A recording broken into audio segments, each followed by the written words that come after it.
오늘의 이슈를 간략히 알아보는 오늘의 픽 채널에 오신 것을 환영합니다. 그럼 지금부터 오늘의 이슈 알아보겠습니다. 오늘 있었던 경기죠. 김민재 선수의 FC 바이에른 뮌헨과 보루시아 도르트문트 간의 시즌 독일 분데스리가 27라운드 경기가 있었습니다.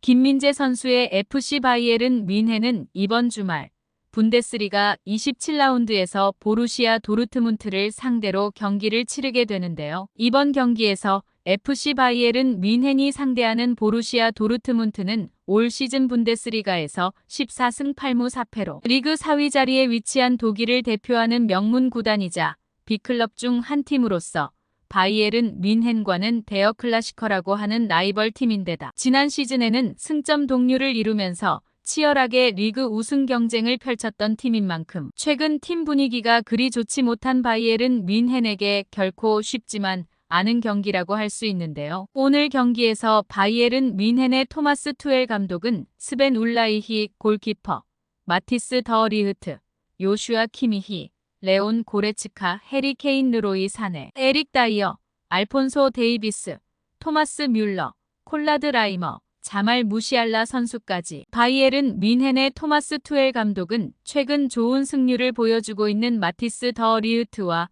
에릭 다이어 조합을 다시 한번 꺼내들었고 김민재 선수로서는 라치오와의 챔피언스 리그 16강 2차전을 시작으로 오늘 경기까지 공식전 4경기 연속 벤치에 앉게 되면서 거의 한 달 이상 바이에른 뮌헨에서 벤치를 달구는 김민재 선수에게는 좋지 않은 상황이 펼쳐졌고 여기에 바이에른 뮌헨은 마누엘 노이어 골키퍼까지 부상으로 빠지면서 다소 약화된 수비진으로 오늘 경기에 나섰습니다. 그리고 도르트문트에서는 바이에른 뮌헨의 수비진을 위협할 수 있는 강력한 공격진을 구성해 이번 경기에 나섰는데요. 오늘 경기에서 FC 바이에른 뮌헨은 거의 대등한 전력을 갖춘 도르트문트를 상대했으나 전반적으로 우세한 경기를 펼쳤고 슈팅 숫자가 10대5 볼점유 면에서도 바이에른 뮌헨이 우세한 스탯을 기록을 했는데요. 하지만 바이에른 뮌헨은 지난 담슈타트와의 경기에서 상당히 약점을 드러냈던 수비진에서 다시 한번 약점이 노출되었는데 전반전 10분 율리안 브란트 선수의 킬패스를 이어받은 카림 아데예미 선수가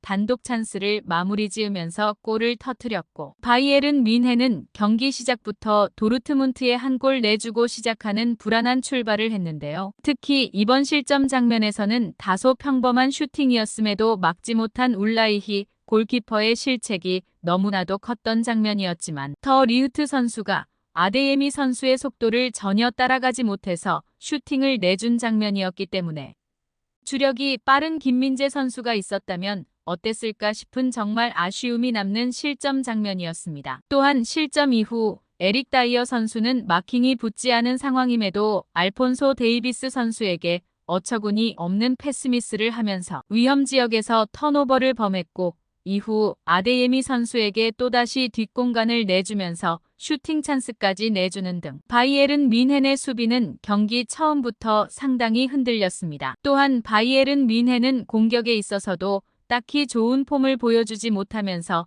번번이 찬스를 무산시켰는데 바이에른 뮌헨은 전반전 도르트문트를 상대로 10회 이상의 슈팅 찬스를 잡았음에도 유효 슈팅은 그중 단 2개밖에 시도하지 못할 정도로 결정력 면에서 굉장히 취약한 모습을 보였는데요. 특히 바이에른 뮌헨은 해리 케인 선수가 골문 앞에서 완벽하게 열린 헤더 찬스를 유효 슈팅조차 가져가지 못하면서 찬스가 무산됐고 이후 에릭 다이어 선수는 골대와 1m도 안 되는 거리에서 헤더 슈팅을 날려버리면서 바이에른 뮌헨은 충분히 자신들이 주도권을 잡았음에도 불구하고 전반전을 0대1로 뒤지는 결코 만족하지 못할 스코어로 전반전을 마무리했습니다. 정말 다이어 선수의 이번 장면은 워낙에 가까운 곳에서 결정적인 찬스가 찾아왔기 때문에 아무리 수비수라도 이런 찬스는 마무리를 해줘야 하는 것이 아닌가 싶은 두고두고 아쉬움이 남는 장면이었습니다. 그리고 바이에른 뮌헨은 후반전에는 아예 유효 슈팅 찬스는 커녕 슈팅 찬스조차 거의 만들어내지 못하면서 제대로 된 공격 빌드업을 전혀 해나가지 못했고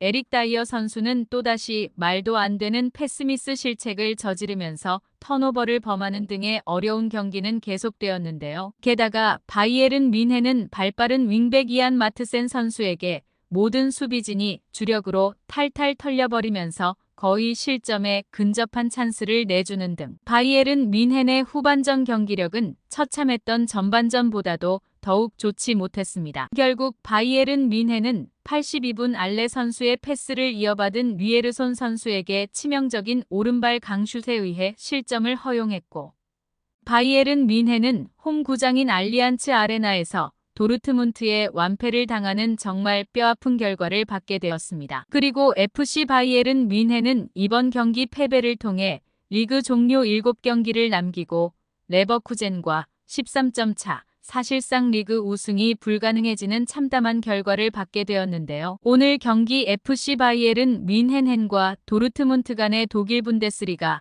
경기에 대한 바이에른 뮌헨 현지 팬들의 반응은 어떨까요? 정말 끔찍하다. 라이머와 에릭 다이어의 경우 경기장에서의 퀄리티가 충분하지 않다. 난 바이에른이 이렇게 수동적인 모습을 본 적이 없다. 끔찍한 전반전. 나는 지금의 바이에른 뮌헨만큼 이렇게 역기능적인 팀을 본 적이 없다. 리흐트와 에릭 다이어의 센터백 조합, 고레츠카와 라이머의 미드필더 조합으로는 활약이 불가능하다. 바이에른 뮌헨은 전반전을 이렇게 멋지게 보내고도 아무런 변화가 없다. 정말 놀랍다. 시즌 후반기를 투엘과 함께 간 것은 실수였다. 매주 그는 자신이 바이에른 뮌헨에 적합하지 않다는 것을 정확히 확인시켰다. 아스날과의 경기는 즐기자. 우리는 돌아왔다. 하반기에는 희망이 없다. 이번 시즌은 정말 안 좋다. 이번 하프타임은 시즌 전체를 반영한다. 나쁜 게임. 아이디어도 없고 속도도 없다. 무시할라는 개인 플레이만 하고 수비는 안 하고 키미히는 아데예미한테 발렸다. 키미히를 제외하고는 모두 쓰레기다. 데이비스를 즉시 팔아치우고 고레츠카는 5년 동안 스쿼드 최악의 선수였다. 대체 고레츠카가 어떻게 매 경기 선발로 나오는 거지? 왜 다이어는 바이에른 뮌헨에서 항상 처음부터 경기에 출전하고 도르트문트를 상대로도 나오는 거냐? 잠오는 축구. 라이머와 고레츠카는 매번 게임 속도를 늦추는데 둘 다 완전 재앙이다. 움직임이 부족하고 날카로움, 속도, 공격성 및 일관성이 부족하다. 도르트문트도 좋지 않지만 바이에른 뮌헨이 너무 똥이다. 등등 많은 바이에른 뮌헨 팬들이 거의 좌절하는 반응들을 보이면서 투헬 감독을 맹비난했습니다. 바이에른 뮌헨으로서는 올 시즌 이미 DFB 포칼컵과 슈퍼컵 타이틀을 놓쳐버린 상황이기 때문에 리그와 챔피언스리그 타이틀이 절실한 상황인데 사실상 리그 우승 타이틀은 오늘로 끝났다고 해도 될 정도로 정말 치명적인 결과인데요. 오늘 경기에서 바이에른 뮌헨은 계속해서 뒷공간을 노출하면서 위기에 빠졌었기 때문에 김민재 선수의 활용에 대한 생각을 하게 만드는 경기였습니다. 여러분의 의견을 댓글로 함께 공유해주세요. 끝까지 시청해주셔서 감사합니다.